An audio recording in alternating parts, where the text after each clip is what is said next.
অবশ্যই আমাদের সরকারের কাছে দাবি যে আমরা ভাতা চাই না, আমরা হচ্ছে কি কাজ চাই। একটা করে জব দিক প্রতিটা, মানে ফ্যামিলিতে একটা করে জব দেওয়ার দরকার।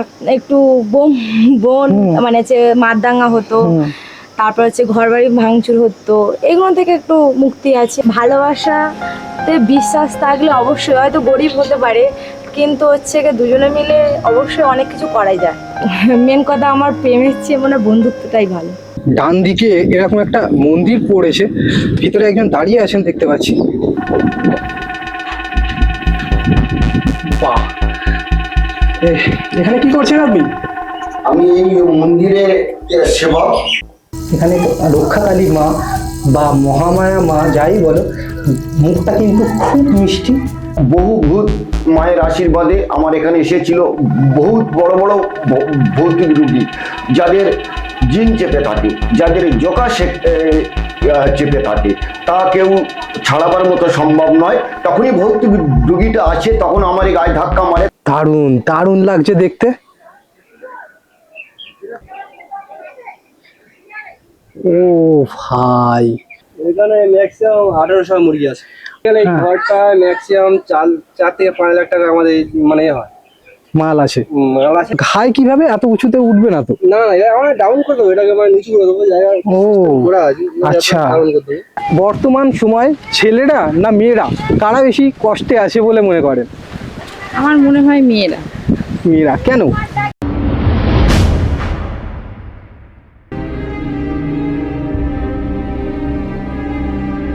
হাই বন্ধুরা, আবার একটা নতুন ব্লগ নিয়ে চলে এসেছি।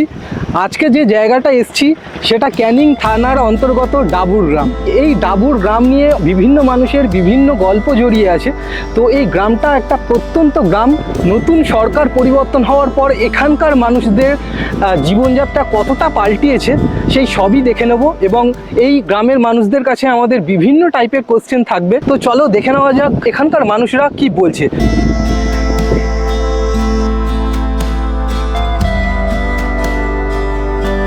তো এই রাস্তা দিয়ে যেতেই দেখতে পাচ্ছি সামনে একজন বৌদি বসে আছে। তো চলো বৌদিকে গিয়ে আমাদের যে কোশ্চেনটা আছে সেটা উনি কি বলছেন চলো জিজ্ঞাসা করি। তো বৌদি, আপনার কাছে কয়েকটা কোশ্চেন আছে। তো বলছি যে আপনাদের এখানে পুরো সরকারের পট পরিবর্তন হয়েছে, পুরো পশ্চিমবঙ্গ জুড়ে নতুন সরকার এসছে। তো নতুন সরকারের কাছে আপনার কি দাবি? অবশ্যই আমাদের সরকারের কাছে দাবি যে আমরা ভাতা চাই না, আমরা হচ্ছে কি কাজ চাই। একটা করে জব দিক প্রতিটা, মানে ফ্যামিলিতে একটা করে জব দেওয়ার দরকার। কারণ হচ্ছে কি প্রতিটা ফ্যামিলিতে অনেক বেকার হচ্ছে ছেলে আছে, মেয়ে আছে, যারা হচ্ছে কি পড়াশুনো করে বসে আছে, তারা হচ্ছে কি বাইরে কাজের জন্য যাচ্ছে, তাদের চাষবাস বা অন্ধ্রপ্রদেশে অনেক জায়গায় যাচ্ছে, তাদের হচ্ছে একটা করে জব দেওয়া উচিত। আচ্ছা, এখন কি পরিবর্তনের ছোঁয়া এই জায়গাটায় পড়েছে? পরিবর্তনের ছোঁয়া বলতে গেলে আগে একটু বোন মানে যে মারদাঙ্গা হতো, তারপর হচ্ছে ঘর বাড়ি ভাঙচুর হতো, এগুলো থেকে একটু মুক্তি আছে, এগুলো আর হচ্ছে না, এটাই শান্তি। আচ্ছা, আপনাকে একটু অন্য টাইপের কোশ্চেন করি। সেটা হচ্ছে যে এই বর্তমান সময় কারা সব থেকে বেশি কষ্টে আছে, ছেলেরা না মেয়েরা, কি বলে মনে করেন? ছেলে মেয়েরা কি বলা যায়, ছেলেরা হচ্ছে গিয়ে সংসারের জন্য হচ্ছে গিয়ে কাজ বাজ পাচ্ছে না, সেরকমই একটা তাদের সংসারের সমস্যা হচ্ছে, তারাও আছে বলতে পারো। আর মেয়েরা হচ্ছে গিয়ে স্বাধীনতা নেই মেয়েদের, সেরকমই একটা রাতে বাইরে বাড়াতে পারছে না, সেইগুলো একটু দেখলেও খুব ভালো। এই সরকার পরিবর্তনের পরেও কি এখনো মেয়েরা বের হতে পারছে না? না না, অবশ্যই পাচ্ছে, অবশ্যই পাচ্ছে। এখন মানে আগের চেয়ে অনেকটাই পরিবর্তন হয়েছে। বিয়ের জন্য সব থেকে গুরুত্বপূর্ণ কি, ভালোবাসা, বিশ্বাস নাকি আর্থিক সচ্ছলতা, কি বলে মনে করেন? অবশ্যই আর্থিক সচ্ছলতা লাগে না? না, ভালোবাসাতে বিশ্বাস থাকলে অবশ্যই, হয়তো গরিব হতে পারে কিন্তু হচ্ছে কি দুজনে মিলে অবশ্যই অনেক কিছু করাই যায়। বিশ্বাসটা মেন কথা, বিশ্বাস না থাকলে ভালোবাসা থাকে না। কিন্তু এখন এই ইন দ্য মেন টাইম, মানে আজকের যুগে দাঁড়িয়ে বিশ্বাসটা কি সব? আর্থিক সচ্ছলতা একদমই মানে টাকা পয়সা অনেক দরকার, অনেক, কিন্তু হচ্ছে কি যেখানে দুজনে থাকে অবশ্যই কাজবাজ করে সংসার চালিয়ে নেওয়া যায়, কিন্তু ভালোবাসা না থাকলে সে সংসার থাকে না। জিও, यार ये कितनी औसम है यार। সত্যিকারের ভালোবাসা কি এখনো আছে কি বলে মনে অবশ্যই করেন? আছে, অবশ্যই আছে, আছে অনেক জায়গায় আছে। কিছু কিছু ভালোবাসা এখনো আছে আর কিছু কিছু জায়গায় নেই, এটাই মেন কথা। কিছু কিছু- ছেলে মেয়ের ওপর নির্ভর। আচ্ছা, আপনি কি মনে করেন, গ্রামের মানুষরা বেশি সুখী না শহরের মানুষরা? শহরের মানুষরাও সুখী, গ্রামের মানুষরাও সুখী, মানে নিজেদের কাছে নিজেদের ভালো থাকা আমার মনে হয় যেটা।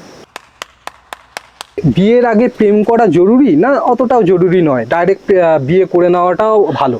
আর না, বিয়ের আগে প্রেম করা বলতে গেলে বন্ধুত্ব থাকলে অবশ্যই ঘোরাফেরা হয় অনেকেই, আর বিয়ের পরেও বন্ধুত্বটাও দরকার। মানে কি বলবো, মেন কথা আমার প্রেমের চেয়ে মানে বন্ধুত্বটাই ভালো। একদমই তাই, মানে আপনি বলছেন যে বন্ধুত্বর পর প্রেম হয় এবং প্রেমের হ্যাঁ, পরে বিয়ে করা বিয়ে উচিত। করা উচিত, এটা আমার মনে হয়। কিন্তু অনেকেই বলেন যে এখানেও বললেন, সামনে সামনে আরেকজন কাকিমা আছেন, বললেন যে প্রেম করাটা সময় নষ্ট আর প্রেম করাটা উচিত না, ডাইরেক্ট না, বিয়ে আমার মনে হয় না সেটা, কারণ একটা বন্ধু পাশে থাকা মানে অনেক কিছু, আমার মনে হয় যেটা। একদমই তাই। আমার জীবনে একটা বন্ধু ছিল, হ্যাঁ, সে আজ আমার স্বামী। পরে কিন্তু ঝামেলা করবা না। এখানে বৌদির কথা শুনে নিলে ওনার কাছে একটাই প্রায়োরিটি, সেটা হচ্ছে বিশ্বাস, এবং বিশ্বাসের মধ্যেই কোথাও প্রেম জন্ম নেয়, আর বিশ্বাস থেকেই প্রেম আসে, আর সেই প্রেমটাই পরিণতি পায় বিয়েতে গিয়ে।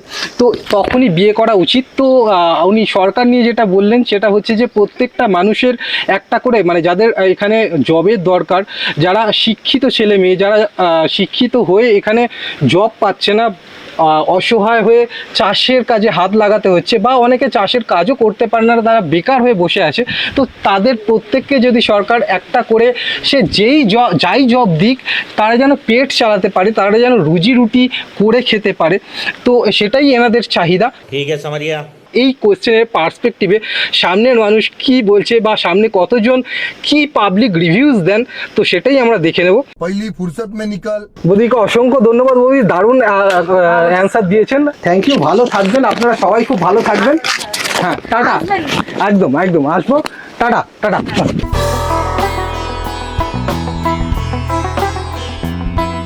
রাস্তায় যাওয়ার পথেই ডান দিকে এরকম একটা মন্দির পড়েছে, তো চলো দেখে নেওয়া যাক মন্দিরটা কিসের। এই প্রত্যন্ত গ্রামের মধ্যে এই মন্দিরটা কিন্তু আলাদা একটা লুক দিচ্ছে। তো চলো, ভিতরে একজন দাঁড়িয়ে আছেন দেখতে পাচ্ছি। বাহ, এখানে কি করছেন আপনি? আমি এই মন্দিরে সেবক, হ্যাঁ, মা রক্ষাকালীর ভক্ত আমি। তা মা রক্ষাকালী এক এক করে 12 রকমের ঔষধ দিয়েছে, স্বপ্নে পাওয়া ঔষধ। যে কোনো রোগের জন্য মায়ের কাছে এলে মাতা কৃপা করে দিচ্ছেন। মায়ের ভক্ত পরিতোষ সর্দার যে কোনো ভক্তের গায়ে হাত দিচ্ছে, তার সমস্ত রোগ ব্যাধি থেকে তারা মুক্তি পেয়ে যাচ্ছে। তাই আমি ভক্তদের কাছে একান্ত অনুরোধ করব, সবাই আসবেন মায়ের নিকটে। রাস্তার যোগাযোগ হচ্ছে ক্যানিং থেকে সাতমুখীর বাজার, সাতমুখীর বাজার থেকে টোটোয় চাপিয়া ডাবু 1 নম্বর ব্রিজের কাছ হতে 2 মিনিটের পথ মা রক্ষাকালী মন্দির প্রাঙ্গণ, অর্থাৎ বৈষ্ণব সর্দারের বাসভবন। যে কোনো রোগের জন্য আসবেন, সুচিকিৎসা পাবেন। ওনার সঙ্গে আরো কথা বলবো, তার আগে দেখে নি মা এখানে কিভাবে বিরাজমান।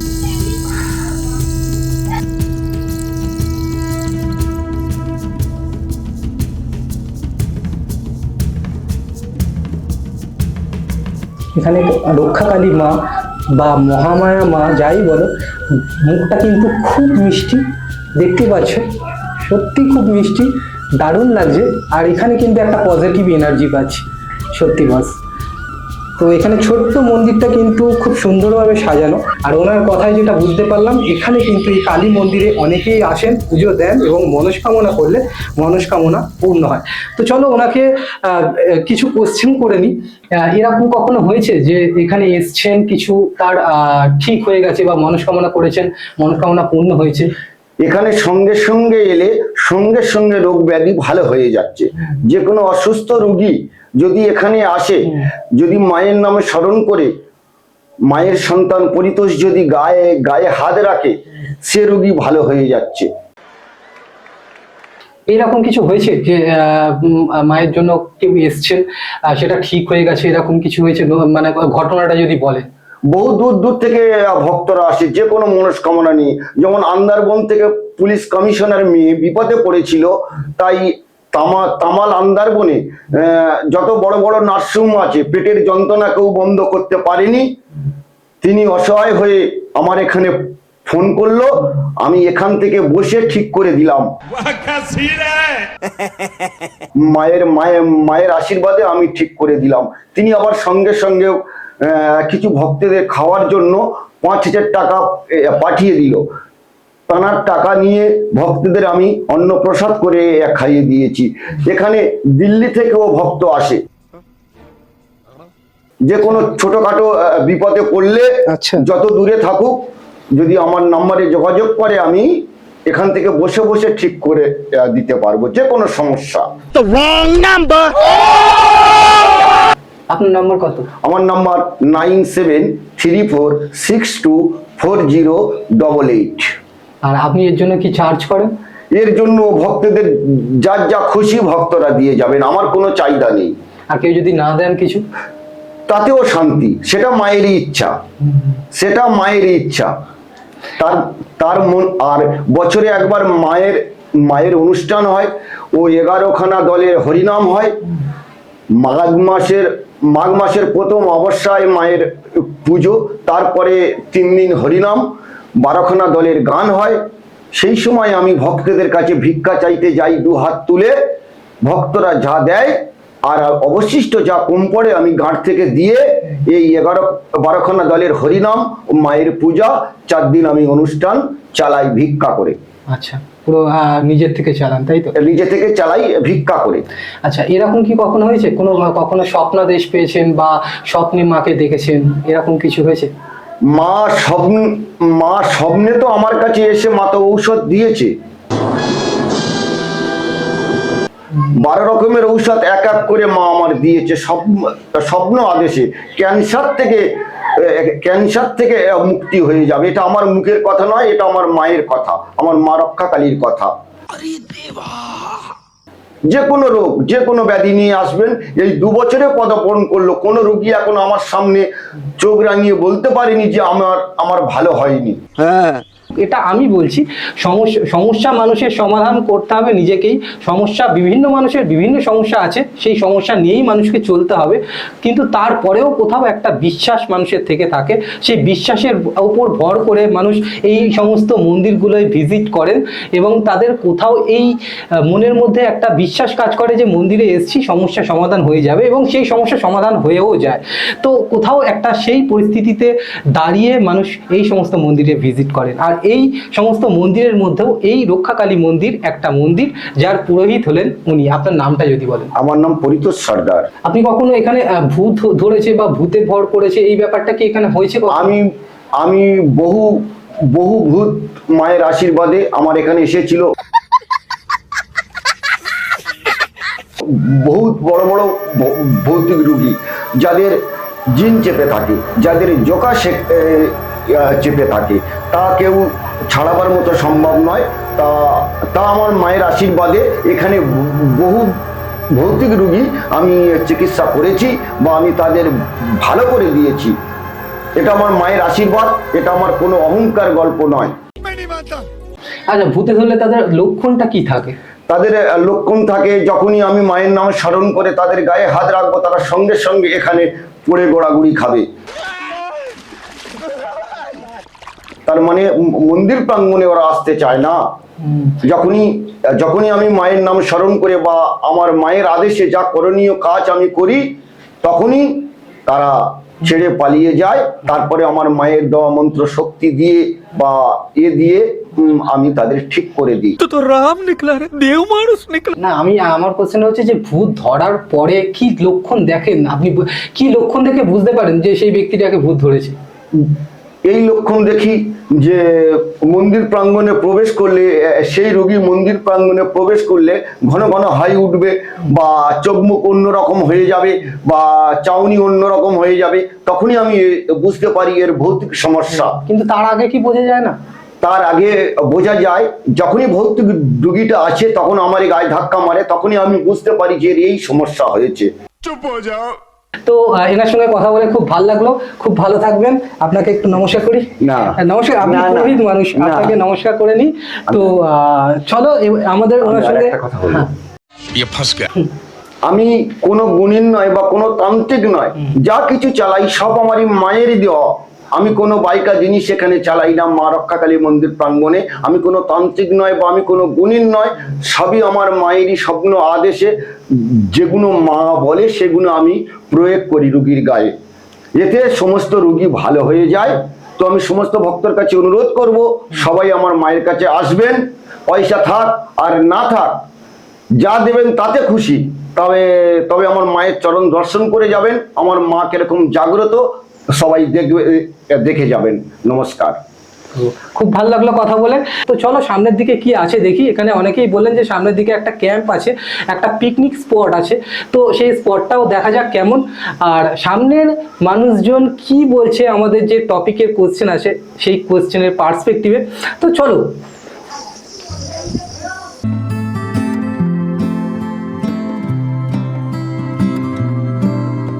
এখানে একটা জায়গা তোমাদের দেখাবো, সেটা পুরো অন্যরকম। ভিতরে অনেকগুলো মুরগির ছানা, আর সেই মুরগির ছানা কিভাবে চাষ হয় তোমরা দেখে নাও। দাদা, এই ভিতরে যাওয়া যাবে?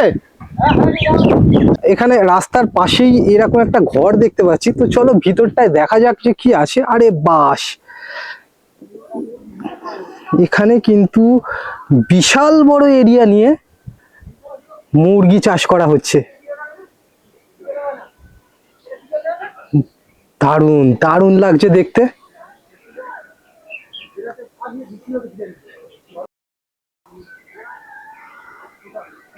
দেখো,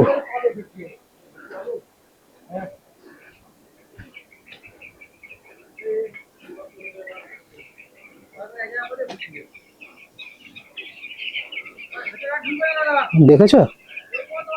হ্যাঁ হ্যাঁ হ্যাঁ, দেখেছো?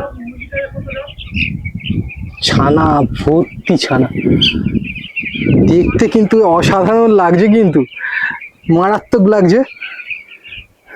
দেখো, আমি যেখানে যেখানে যাচ্ছি মুরগিগুলো কিন্তু ভয় সরে যাচ্ছে। এটা একটা ব্যাপক লাগছে কিন্তু। দেখো দেখো, চলে যাচ্ছে সব। এটা দারুণ লাগছে। দেখো, এরা এখন খুব আনন্দে আছে। এরা নিজেরাই জানে না যে যখন বড় হবে তখন এদের অবস্থা কি হবে। তো মানুষের ছানা বড় হলে তাদের একটাই ভয় থাকে যে পড়াশোনা শিখতে হবে, পড়াশোনা করতে হবে, সংসারের চাপ নিতে হবে। কিন্তু এদের চাপটা অন্য। समझ रहे हो? समझ रहे हो आप? যত বাচ্চা আছে ততই এরা আড্ডা মেরে নিক, এটাই চাই। তো ভাই, তোরা যত ছোট আছিস আড্ডা মেরে নে, খেলে নে, দিব্যি মজা করে নে। বড় হলেই কপালে কিন্তু দুঃখ আছে খুব, আর তোদের দুঃখ শোনার মতো কেউ নেই। পুরো ডাইরেক্ট ওপর তলায় যেতে হবে। বলছি দাদা, এখানে কতগুলো মুরগি আছে তাও? এখানে ম্যাক্সিমাম 1800 মুরগি আছে। 1800 মুরগি। তো এখানে এনাদের খাবার কি অ্যাকচুয়ালি? এদের খাবার ফিট, কোম্পানি থেকে পাঠাই না, কোম্পানি সব কিছু আমরা চাষবাস দেখভাল করি। আচ্ছা, এটা কি সরকারি নাকি? কোম্পানি এটা হিসাব। আচ্ছা, কোম্পানি। আচ্ছা, এই লাইটের মতন এই যে জিনিসগুলো লাল লাল যেগুলো দেখতে পাচ্ছি, এগুলো কি? এইগুলো জল দেওয়া হয়, আর জায়গা আছে খাওয়া যায়, এইগুলো বুঝানো আছে। এগুলো এক সময় এখানে দড়ি টাঙিয়ে দেওয়া হবে। ও আচ্ছা, এই জল ওপরে যে জল দেওয়া হয় নাকি উপরটা? হ্যাঁ, জল খাওয়া ততটাই জল আবার আসবে। আচ্ছা, খায় কিভাবে? এত উঁচুতে উঠবে না তো? না না, এটা আমরা ডাউন করে দেবো, এটাকে আমরা নিচু করে দেবো। জায়গা ও ঘোরা আছে, আচ্ছা ডাউন করে দেবো। আচ্ছা, এরকম একটা কাজ আছে। ও এরা কি খায়? ফিট বলতে গেলে মানে মেস, এবারে তারপর যে মেডিসিন ফেডিসিন যখন যখন মানে ওষুধ মানে ইয়ে হয়, হুম চিকিৎসা করতে হয়, হুম। এইভাবে চালাতে হয়। বলছি যে এগুলো বড় হলে কত টাকায় বিক্রি হয়? বা এখন তো কেউ কেনে না, এটা বড় হলে তারপরে বিক্রি হয়? এবারে কোম্পানি হিসাব দেখতে গেলে এই হ্যাঁ। ঘরটা ম্যাক্সিমাম 4 থেকে 5 লাখ টাকা আমাদের মানে হয়, মাল আছে? মাল আছে। মানে লাস্ট পর্যন্ত দেখা যায় 5 লাখ টাকার মতো মানে এর মধ্যে চলাফেরা করবে। मैं क्या करूं फिर, जॉब छोड़ दूं? বাবা, বুঝতেই পারছো এখানে 5 লাখ টাকার মুরগি আছে, মানে বুঝতেই পারছো এখানে কিন্তু দেখে বোঝা যাচ্ছে না। আচ্ছা, এই মুরগির এক একটা ছানার দাম কত দাও? এখন যদি কেউ কিনতে চায় কি কিনতে পারবে? এইগুলো কোম্পানির মুরগি, আমরা তো মানে কোনোদিন কাউকে দিই না। আমাদের হিসাব থাকে, মানে যত কিছু 18 পিস মাল আছে আমাদের, মনোরোড এর কাছে 100 পিস যদি মরে যায় 47 পিস মাল আমাদের কোম্পানি আবার রিটার্ন দিতে হবে। তো বুঝতেই পারছো, খুব ভালো লাগলো, অসংখ্য ধন্যবাদ, অনেকগুলো ইনফরমেশন দিলেন। ঠিক আছে।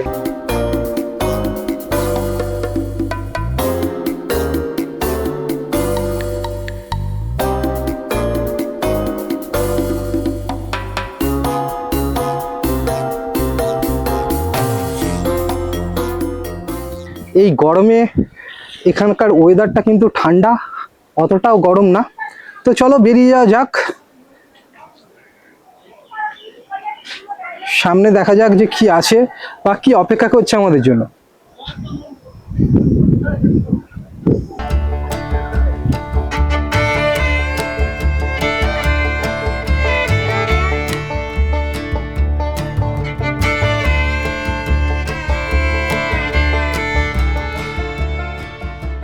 কড়া রোদে এক প্রকার বাইরে বেরোনোটা কলকাতা শহরে অসম্ভব, সেই জায়গায় দাঁড়িয়ে এখন 2:30টা বাজে। এখন আমি ডাবুর এই রাস্তায় চষে বেড়াচ্ছি বলতে পারো। তো এখানে কিন্তু গরমটা তো আছে, কিন্তু এখানের যে ফুরফুরে হাওয়াটা দিয়েছে, অনবরত হয়ে যাচ্ছে, সেই হাওয়াটা কিন্তু এখানের গরমটাকে অনেকটাই কমিয়ে দিয়েছে, যার জন্য এখন হেঁটে ব্লগ করতে পারছি দুপুর 2:30টার সময়। তো এখানে যাওয়ার পথেই দেখতে পাচ্ছি আরেকজন বৌদিকে। তো চলো বৌদিকে জিজ্ঞাসা করে নিই আমাদের কোশ্চেন যা ছিল। তো আপনাকে একটা জাস্ট কোশ্চেন জিজ্ঞাসা করা আছে, একটা না বেশ কয়েকটা। সেটা হচ্ছে যে বর্তমান সময় ছেলেরা না মেয়েরা কারা বেশি কষ্টে আছে বলে মনে করেন? আমার মনে হয় মেয়েরা। মেয়েরা কেন? কারণ মেয়েরা সংসারে তো অনেক কাজ থাকে না, বাচ্চা কাচ্চা সংসারে বিভিন্ন রকমের কাজ থাকে। আর ছেলেদের বিষয়টা বলতে গেলে যে ছেলেরা কি করে, ছেলেরা এমনি বাইরে ঘাটে কাজ করে, বাড়িতে ব্যাস। जनता माफ नहीं करेगी। মেয়েদের বেশি মনে হচ্ছে কষ্ট ছেলেদের। কিন্তু ছেলেরা বলে যে সংসারে তেমন কাজ থাকে না, মেয়েরাই বেশি সুখে থাকে। ভুল কথা। হ্যাঁ, একদমই একদমই তাই। আপনার কাছে নেক্সট কোশ্চেন এটাই, সেটা হচ্ছে যে এখনকার সময় বা বর্তমান দিনে ভালো মেয়ে পাওয়াটা, বিয়ের জন্য ভালো মেয়ে পাওয়াটা কষ্টের না ছেলে পাওয়াটা কষ্টের, কি বলে মনে করেন? আমার মনে হয় মেয়ে পাওয়াটা কষ্ট, মেয়ে পাওয়াটা কষ্টের, ছেলে পাওয়া কষ্টের নয়। আপনি কি মনে করেন, বিয়ের আগে প্রেম করাটা জরুরি না অতটাও জরুরি নয়, কি বলে মনে করেন? জরুরি বাট বলবো না, কিন্তু জেনে নেওয়া উচিত। একটা মেয়ে ছেলের পক্ষে, মানে যে কোনো একটা ছেলের পক্ষে জেনে নেওয়া উচিত, বিয়ে সব কিছু করা উচিত, বিয়ে বলো বা যে কোনো জিনিস বলো। বিয়ে করার জন্য সবচেয়ে গুরুত্বপূর্ণ কি, ভালোবাসা, বিশ্বাস না আর্থিক সচ্ছলতা, কি বলে মনে করেন? হ্যাঁ, বিশ্বাস। বিশ্বাস। আর্থিক সচ্ছলতা যেমন প্রয়োজন না বলে মনে করছেন? না, বিশ্বাসটা সব থেকে বড়। কিন্তু শহরের মেয়েরা বলুন বা ম্যাক্সিমাম মেয়েরাই যেখানে অর্থ সেখানেই দৌড়াচ্ছে, তো এখনকার যুগে তো সেটাই চলছে। ও অর্থ থাকলেও ঠিকছে না হলে ওটা দেখে কোনো লাভ নেই। বিশ্বাসটা সব থেকে বড়। বিশ্বাসটা সবাই দারুণ বলেছেন। খারাপ লাগলেও এটাই কিন্তু ঠিক কথা। আপনাদের এখানে মানে শুধু আপনাদের এখানে নয়, পুরো পশ্চিমবঙ্গে সরকার বদল হয়েছে। তো এই নতুন সরকার আসার পর এখানে কি কি পরিবর্তন লক্ষণ করেছেন? এটা আমি বলতে পারবো না। আচ্ছা, তাহলে এটা বলুন যে আপনাদের নতুন সরকারের কাছে আপনাদের দাবি কি, মানে কি চাই আপনাদের? এই রাস্তাঘাট, কল বা বিভিন্ন রকমের, ধরো অনেক গরিব আছে, ঠিক আছে, ঘর বাঁধতে পারছে না, এইগুলো দেখা উচিত। তো চলো, বৌদি এখানে নিজের ওপিনিয়ন দিয়ে দিল, এবার আমরা সামনের দিকে এগোবো।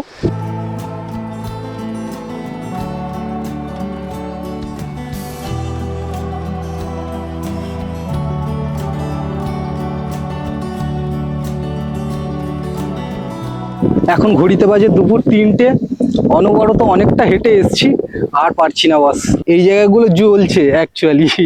তো যাই হোক, সামনে বিশাল বড় ধান ক্ষেত, আর আমার পিছনটায় নদী চলে গেছে, আর নদীর পাশে পাশে গাছগুলো এমনভাবে দাঁড়িয়ে আছে, নদীটাকে দেখতে সত্যি অসাধারণ লাগছে। তো এই ভিডিওটা এখানেই স্টপ থাক, পরবর্তী অংশ দেখার জন্য তোমাদের পরবর্তী পর্বে যেতে হবে।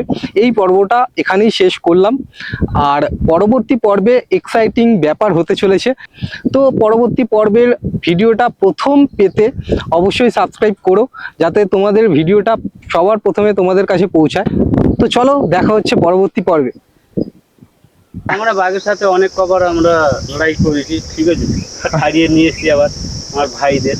মানে ওর মূর্তি আলাদা, ও যখন গর্জন করবে তখন মানে বিশাল, ও এখান থেকে ক্যানিং পর্যন্ত শুনতে পাবে তুমি যখন গর্জন করবে।